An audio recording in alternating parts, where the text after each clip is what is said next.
Obligé à monter. Mais il faut comprendre qu'il y a une nécessité. Le sang, c'est l'oxygène. La prière, c'est une nécessité. Pourquoi? Nanzera na ngonde tozobika bolam, nanzera na ngonde tozobona tozobika penser ya Nzambe, nanzera na ngonde tozobika orientation. So landeli vie na yazo tambola na no vie mo des autres. Asa makambo sepelisa kanzambe te. O sambela na yo. Mais fait que l'élément sanctification est absent. Moyen Nzambe à répondre exactement. Parce que la Bible dit que Nzambe a molimo et senga moto ko sambela ko adorer en esprit et en vérité. Ndenge Nzambe kangola ki Daniel. Ndenge Nzambe za capable de kangola yo. Ce qui ba problème ezombela na bomo na bana na Nzambe est à cause de négligence, il y a prière. Donc c'est ça. Prière est la puissance, mon code divin, topé ça porte à puissance. Aux autres pays dans Nzambe pour na moto. Yo ke sambela na ngomba au publier dans ngo fukami, na ngo simbi Bible. Kota na chambre na yo. Yeba ke tango mati likolo ngomba bando la biso ba photo okesa musala pamba. Prière est zawana pour na komimela bana Nzambe solution. Tobi passage biblique au Makas Pekitoko Jérémie 33:3. C'est tellement nécessaire. Pour le chambonneuse à la malade, mi qui tisse toujours la présence en Nzambe. Bible zobake ana kenda na temple ke ko sambela. Nanzela le chambonde Nzamba répondre à na péché Samuel et puis à péché banebele. Pour le chambo est à la bien composé et c'est il faut avoir la vie de sanctification. Et puis, la monnaie, tout ça, c'est un mois dans nos balités. Donc, on sent que nous avons bon de la mer, élément, il y a prière, azan en moté. Si c'est possible, le la coupe au liboso nanga. Les gens qui ont basenga, bazwa bianoté, c'est parce que baba est conscient. Nana la réparation. De temps aux autres que talisabo senga moko epai na Nzambe lukana no o réparer Nzamba kolimbisha lisumu na yo lelo mais problème est que lisumu nyonso ezana ba conséquences nango eko kangelolola batebele mabe kangela bangolola asambela mais le ciel est bloqué puis na pesa Nzambe merci oyebi eloko liboso na kata vie chrétien faut sepela nango eza prière bato ebele Nzamba zo komi monisa te. Le sambo na bango ezo la validité pourquoi Nzambe na salela yo boye Nzambe na salela yo boye Nzambe nga na sala boye église le soki za boye le soki to na niveau oyo non. Bonjour chers téléspectateurs, bonne tarde, bon dia, c'est du conteneur que vous allez suivre votre émission. C'est toujours moi, votre humble savante, Palmira Moba, autrement dit, la Madone. Oh, ce que moi, déjà comprendre que maman a maloubaye déjà. Donc, il y a ma campagne. Donc, benga déjà, il y a bisa bangoke, il y a bisa émission et bandi. Donc, je suis là, vous connaissez déjà la petite, vous voyez déjà comment l'émission se déroule pour que invité. Bato bazana nuesika mbaliboso la émission na biso. Notre émission c'est une émission chrétienne qui nous aide à connaître et approfondir la parole de l'Éternel. Notre but l'émission na biso ezakaka ko aider donc ko sauver ba âme ou ils a perdu pour que bazongela. But émission na biso ezakaka yango. Donc toza toujours wana nazaka toujours nazaka ngamote l'émission nanga nazaka toujours accompagné avec un homme bien personne très spécial pour nous. On ko laisser biso bilei ya molimo o ko protéger hein et puis bilei ya molimo ndengeza la ke le kata bilei to lia kana banda parce que on batela ka pesa ka santé sala ka nyonso. Donc vous connaissez déjà comment l'émission se déroule déjà. Maintenant je dis merci à celui qui est derrière la caméra là, je vois ingénieur bravo et puis je dis merci à ma maman, je le salue là auquel est maman Élisée Diatilo. Je dis merci beaucoup maman. Et puis je dis merci à mon boss. Ou à cela que Palmira Aleka Kaliboso Nabino a présenté la émission Kitoko. Je dis merci à notre boss hein, de chaîne Nabiso, Pasteur Diafet Diatilo. Donc je dis merci à lui. Chapeau et belé na papa Nabiso, que Dieu le bénisse. Dans l'occasion où il y a PC Biso et Kitoko, pour présenter la émission Kitoko pour que sauver le peuple de Dieu. Quand vous connaissez des gens comme déjà Pembeni ya Koyamba invité na biso otoko solo la na maman na sujet on a dit que sujet est très important. Donc ba sujet nyo soto le bela na biso est très important. Oh peut être que tout le bela lelo est vraiment très important. Na bi que ko juda biso nyo so et ko aider peuple de Dieu. Là maintenant na yamba. Ingénieur bravo font les langues écran na yamba maintenant. Nous déjà alubaka bien, asolaka déjà bien. Allez ça kabiso bilé déjà ya bien. Bonjour papa.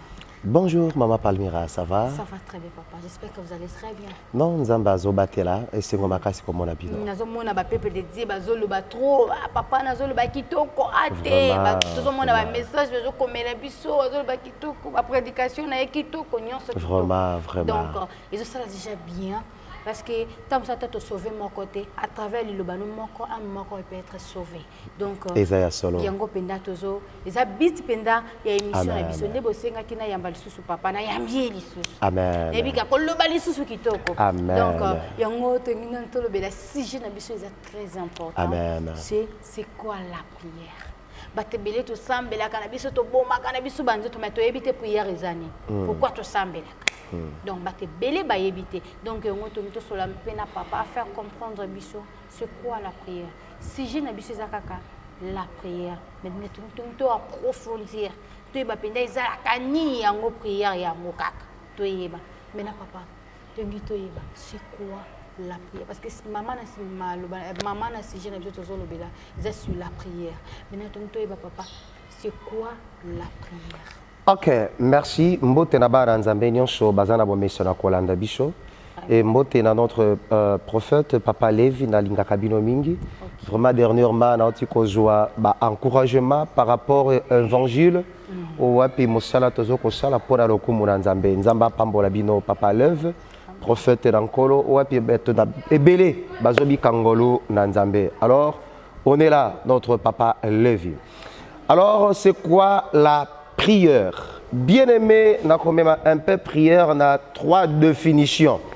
Prière, ils ont la définition, moi, ebele, mais on a 3 définitions. Premièrement, oui, bien, très bien, prière, c'est un dialogue entre moto nanzambe.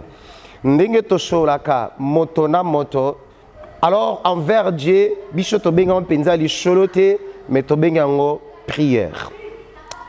Alors toke koleka prière encore ezanine bien mettant to la prière est la puissance moko divin to pesa porte à puissance o ezote pa ina nzambe pona moto. Donc c'est-à-dire à travers la prière tozobi ka puissance divin. Et troisièmement, prière ezanine, prière eza souffle o ezo permettre bicho de respirer na kati ya vie chrétien. Na pas modi nzambe pona thème kitoko makasi ba péché bicho nebi ke na nzela ya sujet oyo vie de prière na bicho ekolamuka. Merci Baba Palmira. Déjà, définition papa Pessibiso, c'est quoi la prière? La prière c'est un dialogue avec notre Dieu, mais c'est la capsule que tous la contact toujours dans Nzambe na biso, toujours pour avancer, toujours na quand il y a prière na biso, papa tungito eba. Quel est le rôle de la prière dans la vie d'un chrétien? Ok, rôle il y a le sambo na vie, il y a mon Christo ezanine kitoko makash. Bien mes prières et ça pour comme la biso ba réponse. Vie de prière et ça on pour comme la ba na nzambe solution. To bi passage biblique makas pe kitoko Jérémie 33:3. Bible zoba ke belelangai e ngai na koyano labino na kolakisa bino voir même makambo e bombami na misho na bato. Donc prière et ça la rôle ya comme la biso bi no kolanta mituna o biso to zo pese pa ina nzambe. Na kati ya prière tozokende ko découvrir makambo o biso toyeba kite tozokende ko joie oyo moto akoki kopesa biso te. Par exemple Anna, Bible zoloba na ngai ke Anna azalaki na kati ya libala mais libala moko bombanda, c'est-à-dire azali na première position mais mobala zulier moi sami balé. Attention ba papa na lobite boke ko joie ba sami balé.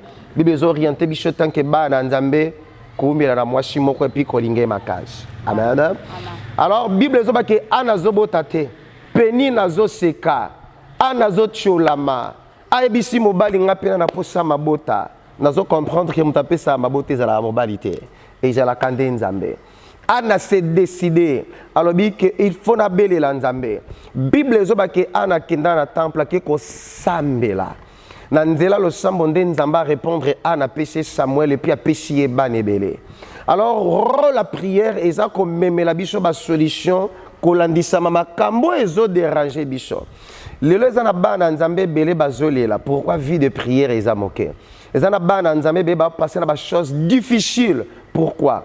Moto ana nécessité na ana posanzamba ça ele quelque chose mais vie de prière moke. Nzo kande prière ezala ka porte o ememela ka biso ba bien fait ya nzambe. Tant que vous avez la vie de prière, il y a la solution. Tant que vous avez la vie de prière, vous avez la probabilité à kobika bola munanzambe. Donc prière, il y a un de fongole la kabisholo là pour tobika bola dans notre vie. Mama Palmira, c'est ça. C'est ça. C'est ça, ils appellent au papa lobby, ils abongo. Prière et fongole la kabiso makambo belé qui est bakate. Donc à travers prière, tu as des problèmes, makambo belé, tu peux prendre une place, une place moko. Banduko belé, le banduko lela. Donc c'est vraiment très important. Quand tu as directement, parce que quand tu as déjà contact avec Nzambe, solution est amaka toujours. Donc merci beaucoup papa, toujours avancé. Papa, quels sont les éléments de la prière? Ok, bah élément il y a prière. Waouh, butuna mo ki toko makas. Prière est composée d'un élément et belé, mais toko bimisa deux éléments. Ok, toko bimisa deux éléments. Élément libosonana le la sanctification. Deuxième élément na ko lobela topé na ko citer volonté de Dieu.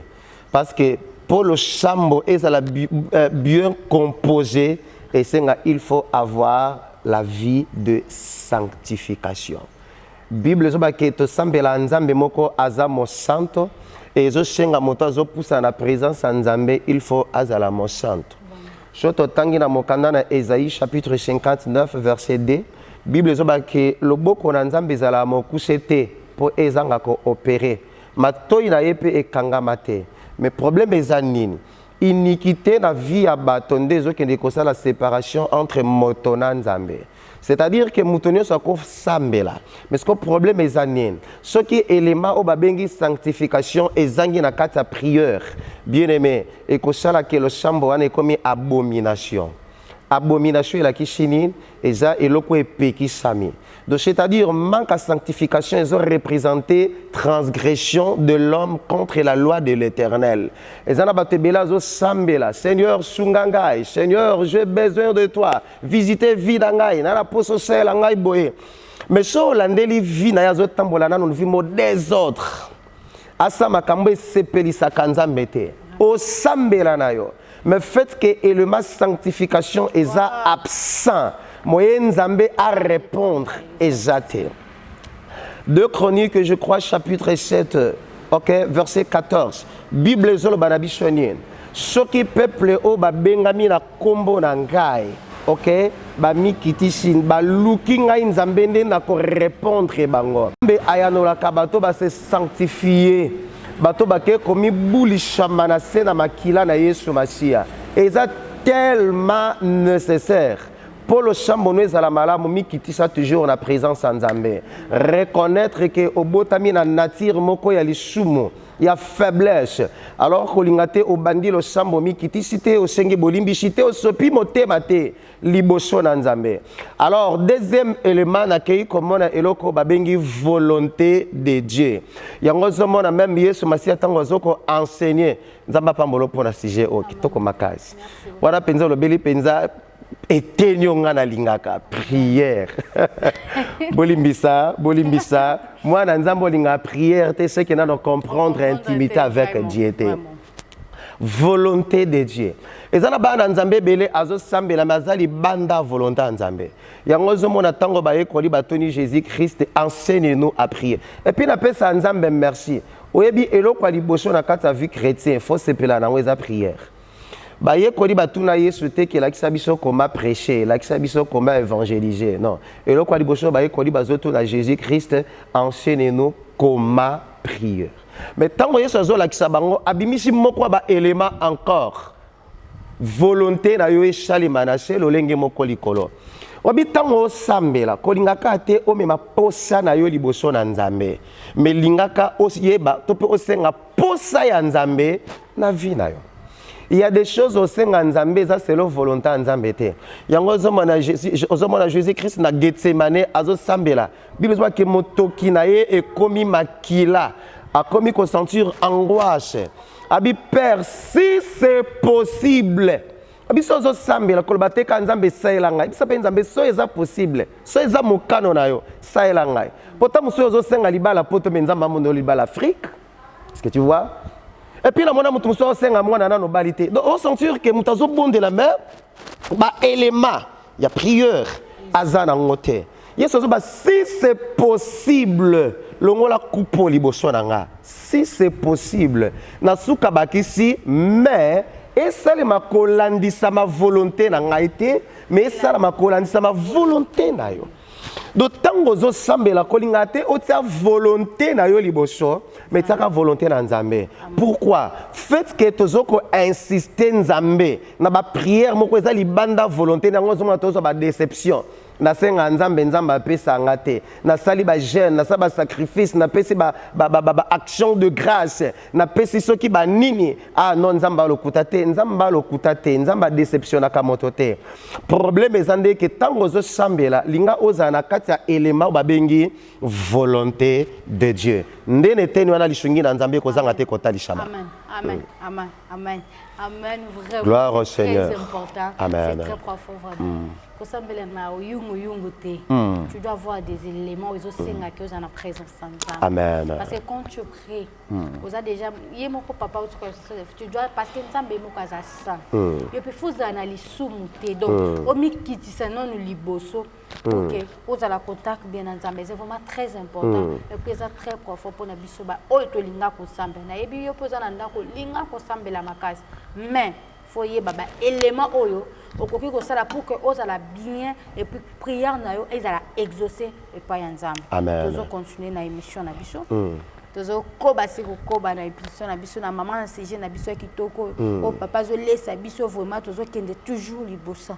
Ezo kende pena papa comment nous pouvons faire une prière de demande on dit prière tokoki ko sala ndeni poto sala prière tozo senga na nzambe pour que prière na biso ezala exaucer na yebi que peut-être ozana ba condition peut-être ils ont la façon sous parce qu'il y a des autres au bazar bazolanda biso tam supenga pe na zana casse tam soko ça peut prier pe nzamba exaucer c'est ça la vérité maintenant je ne sais pas est-ce qu'il y a des principes ou bien ils ont la condition de senga pour que tout ça là pour que prier na biso ça exaucer potuna moko kitoko makasi alors na sepe na mutu no sali parce que ils ont la batebele basenga bazwa bien noté c'est parce que baba ko senga te et puis ba quitter lo lengeni basenga ka na sepelaka na Néhémie tango yoki que mira Jérusalem ezalaki détruit et lo koni na sali avant azwa mission ya reconstruction ya mira Jérusalem et lo kwa liboso azokende ko réparer na nzambe.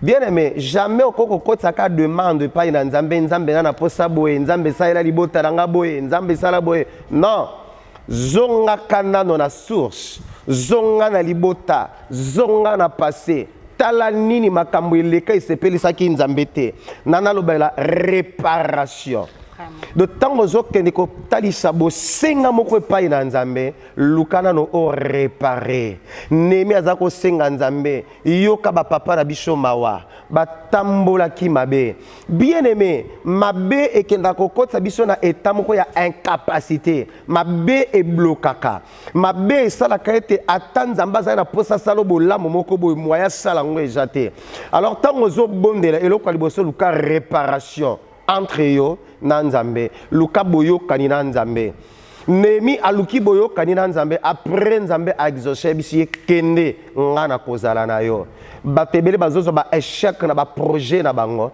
batebele bazozo échec même na mabala même na mishala pourquoi tant ko réparer na nzambe ezate ko chambele za bien kolobela nzambe malobe eza bien kokota retraite eza bien ba 21 ba 100 ba 14 eza bien mais problème eza nini réparer na nzambe nzamba kolimbisha lisumu na yo lelo mais problème eza ke lisumu nyonso eza na ba conséquences nango eko kangelo lola batebele mabe kangela bango lola assemblée mais le ciel est bloqué alors pour ko débloquer ciel bien aimé pour le chambo na yo et comme na matoi na nzambe réparation. Amen. Réparation, c'est ça ma fille. Amen. Amen. Réparation. Les lots vraiment nada. Les lots vraiment. Amen. c'est ça très important, papa. Amen. Parce que ça va changer l'église. À quel côté assemblée la monique ça ne va pas. Kuna nzamba zo salate. Mais kindumba na tikite. Kolongola baze matikite. Mabasala na pasa confessa ngote. Eza grave. Eza grave. Prière na yo eza la exaucer to ko senga nzambe. Il y a des principes. Oh papa principe c'est ça ba principe. Oh koki ko sa ko landa pour que prière no eza la exaucer. Oui ba pendenge ya ko senga pa na nzambe. Exactement. Il y a des principes. Amen. Nzamba zaka na principe. Nyonso nzambe zaka toujours na principe. Amen. Donc pour que olonga yango, faut toujours avoir le principe. Amen. Donc c'est très important. C'est ça. Parce que tu te poses des questions, nzamba ngwa bosana na yenga yo, nzamba ngwa tika na yenga yo. To non papa, ozandi na ba principe te. Bandela ko sambela. Bandela ko sambela à zéro. Bandela ko kota la vie no ko rétroviseur na yo, passé na yo. Nyonso banda kotala. Nzamba ko zanga te ko pambolo pe prière no e ko zala exaucer. Donc, toujours qu'on avance toujours dans l'émission Nabiso. Papa, tu commis comment savoir si notre prière est validée? Ok, gloire au Seigneur. Lolengeni tokoko eba que le sambo Nabiso est valable, indimishami et pas ina nzambe. Alors c'est ça, nebi que toujours qu'il pas point par point et puis félicitations. Merci. Félicitations vraiment mituna nayo. Gloire au Seigneur, nebi que libota nzambe. Alors c'est ça. Comment tokoki koyeba ke le sambo na biso endimi sami et pas inanzambe. Bien-aimé, humilité envers Dieu. Bible ezolobela biso lisese ya mofuti mpaku na pharisien. Bible ezobake tango pharisien zo sambela bi Seigneur na kumisio po ngai nde na sambelaka. Ngande na pesa kadime ngainde ezala ba tebele ba intimida kanzambe na prière o sambelo mi mona ke yonde non humilité mais bible ezoba ke tango mofuti simpako azobondela akitisi moto abina yebi ke naza moto masumu. Bien aimé na kata prière reconnaître que oza faible, reconnaître que oza moto, reconnaître que okokate. Yango to pesa ki passage il y a 2 Chroniques. Bible zoba ke soki libota na ngai bakomi kitisa bakobelela ngai nzambe nakoyoka bango nakomi monisa bato ebele nzambe azokomi monisa te losambo na bango ezozala valide te. Pourquoi nzambe na salela yo boye nzambe na salela yo boye nzambe nga na sala boye église le soki eza boye le soki tokomi na niveau oyo non reconnaître que oza faible reconnaître que okokate bato ebele losambo na bango eza nie. Pourquoi komikisa liboso na nzambe eza te bazomona comme si bango nde basalaka ete makambo ezala mais or ke nde nzambe nde moto azalaka devant nyonso. Bible ezolobaki ntango mafutisi mpako asambeli nzambe ayoki ye abima juste mais tango pharisien sambeli le chambo wana eyokana te. Oui eza na bato ebele bazosambela nzambe azoyoka bango te. Pourquoi?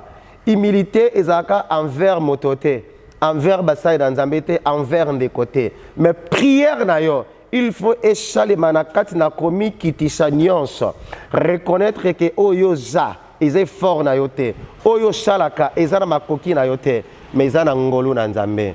Tango lo sambo na biso ezo sale mabongo nzima ke nzamba yoki yo. C'est ça Maman Palmira. C'est ça. C'est ça. Amen. Amen. Na mona ta commentaire à côté parce que nous sommes déjà papa lobi. Amen. Donc oh papa lobi za déjà kaka bon. Pe nyonso zo loba na biso na be monsieur zaka kabon. Donc na moni commentaire à côté yo zala kaka humble. Amen. Mikitisa. Amen. Yeba ko reconnaître mabe, yeba ko reconnaître nyonso yo zo sala zala na ko mikitisa epanza. Vraiment. Prière na yo e ko zala exaucer sans otangisa maya miso ko na se o mi baluka nada. Mais yo mi yeba kaka ndenge ya ko mikitisa. Merci beaucoup papa pour ça. Amen. Toujours pour avancer, monsieur Zo qui ne penda bien, papa Zo le penda bien ma casse, donc toujours lia qui toko lelo. Amen. Donc que Dieu nous bénisse vraiment. Papa, quelle est la puissance de la parole, de la prière? Puissance il y a parole, il y a prière et amis. Donc toye ba puissance, il y a le sambo, les andengeni toye ba peza. Ok, gloire au Seigneur. Prière est la puissance ma casse. Prière est la puissance ma casse. Puissance à prière, ce sont des solutions. Ce sont des résultats. c'est le nom de Jésus-Christ. Tango to chambelaka nzambe ami monisaka makage. Eza ba solution, eza ba réponse. Oh nzamba pesaka bicho. Alors tant que la toujours puissance de la prière, toujours que ne comment ba œuvre bola munanzambe, le nom de Jésus-Christ na kata prière. Parce que tant que chambelaka, ce que tu kombo na Yesu Masia na pembeni, le sambre des appuis chanter. Et là, c'est la puissance à prière.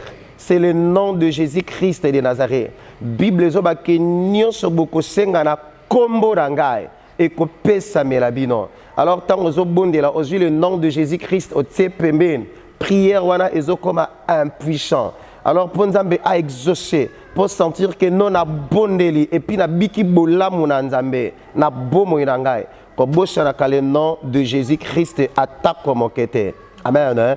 Et le sambo yango moko est tellement puissant parce que le sambo ebunde la kabisho. Nanzera dans le sambo tozaka épargné na ba danger. Imaginez que Daniel na libulo bankos. Même roi qui a défendre Daniel, mais le roi déjà tsaki liloba na ye liboso. Moya sale autrement exaté. Batonyon so batiki Daniel. Batonyon so abandonné Daniel. Et puis batiki Daniel na banane. Na ba lion na libulu bandeko bakanga. Bible zoba ke na tongo ba ka ke Daniel ba coûté déjà dévoré. Mais mo konza zobela est-ce que nzambe oyo sambelaka o salelaka na molende abikishio bandeko prière est tellement puissant et ko bikso même na monoko ya ba ennemi même na ba monoko ya ba soi-disant ba lion tozana nzambe wapi obiso tango to belelaka ye akitaka pona ko défendre biso. Prière yango mokona, prière yango mokona eza da solution. Prière yango moko déjà sa puissance. Prière yango moko déjà sa réponse. Prière yango moko déjà misala bo nzambe za na kati. Alors tant motazo négliger prière, a négliger puissance. Tant motazo négliger prière, a négliger solution. Tant moto négliger et le kela ngai mo rangai. Au sentir que la prière de mutazo lala. Et ça n'a pas d'anzambe belé tango azo sambela ko bandane bien, mais amen na etongo etani. Bandeko eza erreur grave. Tango zo bonde la penza réaliser présence na nzambe. Parce que prière yango moko. Prière yango moko eza déjà puissance, eza solution, eza ba réponse. Alors qu'on néglige prière était. Ndenge nzamba kangola ki Daniel. Ndenge nzamba za capable de kangola yo. Ce qui va problème ezombela na bomo na bana na nzambe eza à cause de négligence ya prière. Donc c'est ça. C'est chaque spectateur besoin sentir des gens qui toujours que les papas ont expliqué étape sur étape comment nous pouvons prier. Comme prière et zanini, par principe nini tokoki ko sala. Donc les vraiment étape. Na zongi susu na nzembo ye moka yemi. Donc le sambo va santo. Amen. Na zongi wana. Donc na zongi susu place wana ye moka yemi nzembo. Le sambo ya ba santo. Soko lanzango bien, yo poko bénéficier na kati. Eza maloba moko eza na kati, eza très important. O pe koki ko judar yo na place ozali. Toujours avancer toujours na émission na biso. Papa. Oui, maman. Nenge na ituna na question. Te, na kino na nzembo wana loyembo ba santo. Papa, yebisa biso ezaki no ndenge nini? Parce que to kino mo ezaka ndenge moko nditi na sujet na biso tozo lobe sur la prière. Donc ezaki no ndenge ni pona yo ozana idée wana ya ko sala nzembo na opesa mokumbu loyembo ba santo. OK, na kati ya loyembo ya ba santo presque maloba eza na kati eza lié toujours à la prière. C'est ça. Et puis eza nzembo moko wapeza ki composé na kati ya prière. C'est ça. O remarqué tozoba ke mabolongo nyonso egumba mela yo pamba te yonde mokeli na yango. Alors na kati wana nde tokina ko bimisha yango tant que loyembo ya ba santo parce que yango moko loyembo eza composé na kati ya prière. O remarqué que na kati totie na gumba melio ya weranga po te yonde ozali mokonji ya mabota nyonso. Donc c'est ça. Alors tango vie à moto, ils ont reconnaître monnaie na bonzambe, puis Ils sont soumis. Ils ont se soumettre et pas inanzambe. Et ça là que même le sambo ne comme santo, même le yembo ne comme santo parce que nzambe na biso zamo santo. Vraiment. Donc c'est ça. Nde ozomona nzembo ne ko bima lo yembo ya basanto. Vraiment. Gloire à Dieu. Nalingaki papa kaka. Ya entre parenthèses mais ngaka ka éclairci biso muke. Amen. Ndingi tuzola na nzembo moko kitoko. Amen. Adoration moko kitoko. Amen. Ngavana lala.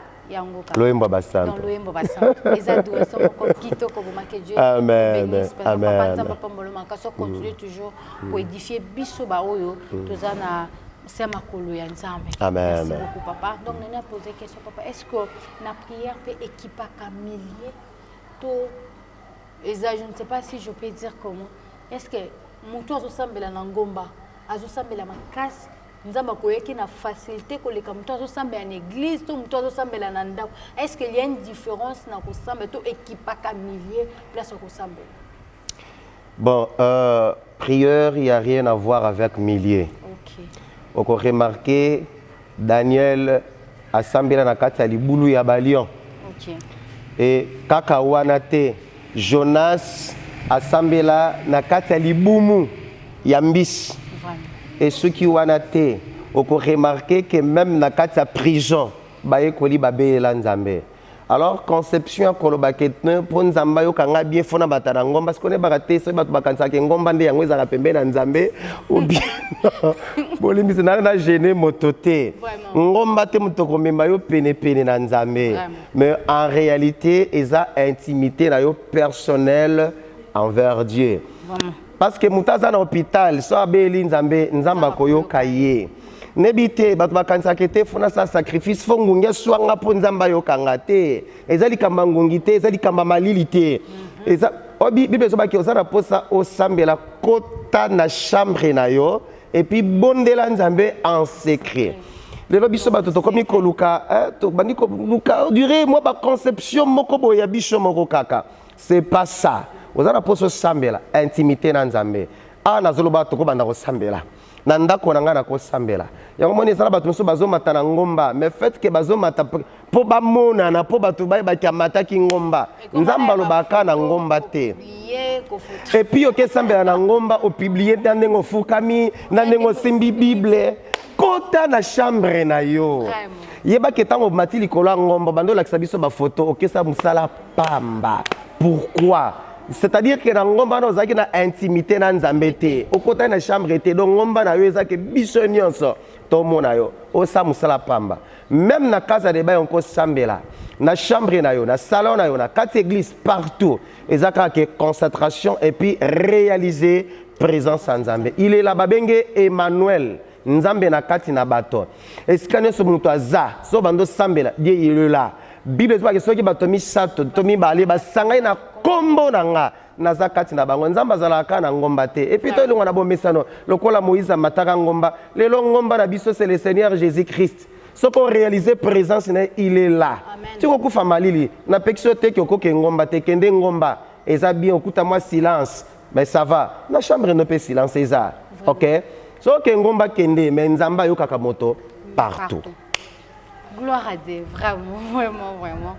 Et ça m'a très Amen. Papa. Amen. Le semble qui pas comme milité. Papa peut que si nous trouvons ensemble dans ngomba mais être en intimité avec Dieu. Parce que que semble zo kangé sur photo donc.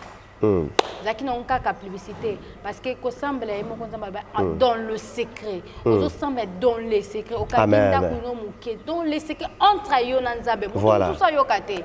Et ça conversation na yo na nzambe. Donc ko semble équipé milité, tu peux être à l'hôpital, tu peux être à la maison, tu peux être wapi. Au semble tant que tu es dans le secret, on a la présence ensemble, on a la sincérité, prière on aurait que qu'on a exaucé. Il y a d'autres gens qui ont nzela.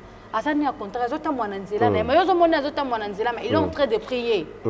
Alors que ni mazo sambela motema donc ko sambela za nango na miliete ya ko sambela donc ezaka ka kozala en contact avec nzam être en intimité avec Jésus yango déjà très important. Papa tout une question est-ce que ko sambela eza obligatoire ka foka to sambela kaka ce qui est obligatoire expliquer plus non pourquoi ezaka ka obligatoire to eza obligatoire te pourquoi. OK tant to bela le sambo tozomona quelque chose où ils a lié na obligatorité té. Mais prière c'est une nécessité. Ba obligé ngo mutu té. Mais yo moko faut comprendre que c'est une nécessité. Le sambo eza lokola oxygène. Tant ozangi yango, ozangi vie, tu vois. Donc oxygène sur les alto ko respirer té. Le sambo eza lokola nzala. Soko oyoki yango té ba obligé té elia. Olia yo moko. Donc prière c'est une nécessité. Pourquoi? Nanzera na ngonde tozobi kabola, nanzera na ngonde tozomona, tozobi ka penser ya Nzambe, nanzera na ngonde tozobi ka orientation, na kata prière toza orienté, toza dirigé. Ce qui prière est comme obligation, c'est que moi na Nzambe wana en réalité, na comprendre Nzambe te. So boni moi na Nzambe po sambela faut obligé sambela. Kangamisu ozolo bate bimisa mongongo. Donc c'est-à-dire nano akoti na nature bonzambe te azana libanda parce que déjà tango koti na kati ya nature bonzambe. OK? Parce que Bible zoba ke nzamba za molimo et senga moto ko sambela ko adorer en esprit et en vérité. Donc esprit c'est ça la nature de Dieu. Et déjà tango koti na kati ya nature de Dieu ba ko bisote sambela. Il va ressentir qu'il y a la nécessité de prier. Donc c'est ça, parce que prier, ils ont des vies à moi dans Nzambe. Tant qu'on s'embelate, aux ananuli banda ya Nzambe. Donc c'est ça. Amen, amen, amen. Vraiment, c'est vraiment très important pour comprendre on papa lobby. Prière est un obligatoire, mais c'est une nécessité. Amen. Donc, sans prière, vous avez l'autre côté. Sans prière, vous avez le quoi, donc je ne sais pas quoi je veux. T'es pas nos canamai. Donc vous avez l'autre côté parce que prière est une vie mobile. Amen. Prière est un macambo belé à malam na carte. Donc prière est obligatoire, mais c'est une nécessité. Amen. C'est vraiment très important. Amen. Parce que ceux qui te vivent à bout, ils ont le à prière. Donc, c'est vraiment très important. Amen. Donc, comme vraiment, il y a une mission qui vraiment qui toko mingi. Papa na biso apamble biso na makambo ebele na bi ki téléspectateurs ni sobolanze émission et ko ba en plus partout là où vous allez na o bazaki na ba difficulté ya ko sambela na bi ki à travers l'émission o ko kota lisusu na profondir ya ko sambela parce que ko sambela ndeza vie na biso mo. Amen. Ça ko sambela et l'autre côté il y a plein de famille tozana ngo bitumbeza makasi ba makambo za to ngo tozobona ba malade comme ebele bele. Donc sans le sambo et ça est l'autre côté que Dieu bénisse notre papa. Amen. Pour qu'il continue toujours à coller sa biso. Amen. C'est vraiment très important. Donc comme nous sommes à émission na biso, ngayon de konabino Palmira, je dis merci à tout le monde bazo bengaka, bazo komela ka biso, ba opinion na bino, nyos ba remarque na bino, c'est vraiment très important. Il faut komaka, faut na yeba ndenga ko améliorer les sous pour na ko sepel sabino ba téléspectateurs. Là je dis merci à celui qui était derrière la caméra. Je dis merci à l'ingénieur Bravo. Je dis merci à Papa Junior Diambote. Je dis merci à Priscille Bembo. Je dis merci à vous. Je dis merci à mon frère, mon grand frère Papi Kiama. Je dis vraiment merci beaucoup. Et puis merci à ancien. Merci beaucoup à maman. Nous sommes dans page. Merci à Bignon. Nous sommes tellement ébélés. Nous avons fait bisous ébélés. Sans oublier à notre boss. Notre boss. Il a pessinga courage. Et que Zalawana Libosu Nabino. Pasteur Jafet Jatilo. Merci beaucoup papa pour l'occasion. Aux opérations toujours Koponanga. Vous allez toujours Libosu pour nous présenter les téléspectateurs. Makamba bien. Je dis merci et puis je salue là où mon confrère, vous voyez bien déjà. Makindu, vous voyez bien déjà, confrère Nanga, un journaliste na biso ya portugais, oazo pesa pe makama kasi na kata chaîne biso, pesa penda makambu na ceux qui kalamine te bozo mona déjà zali déjà, mais mission n'est pas portugais bientôt là déjà ils ont déjà annoncé, ils ont banda déjà koleka déjà que Nzamba Pambole là c'est un serviteur hein. Nzamba Pambole vraiment place zali. Akende toujours les bosso. Là na zone simol bala papa merci. Ma dédicace na yo na programme na yo. OK, topesi merci na bande konyo so bazo landa biso et surtout merci na bande ko bazo soutenir ba émission. Vraiment. Équipe na biso des soutiens na bike bozawana tamso na kobosa na ba kombo alors na pesi merci na bino nyonso o bozo sala ke émission eleka na se na kimia nyonso que Dieu vous bénisse. Merci na bana nzambe bazo soutenir biso même na prière nzamba pambola bino. Alors, tant que nous avons pour soutenir d'une manière ou d'une autre, maman Rona Bicho Ezawana, Bobenga, kombo na nzambe kozanga te kozwa lokumu. Merci. Ciao. Ciao, ciao, ciao. Merci. Bisous Belé. À la prochaine, on est toujours là. Vous allez toujours brancher. Ciao. Merci.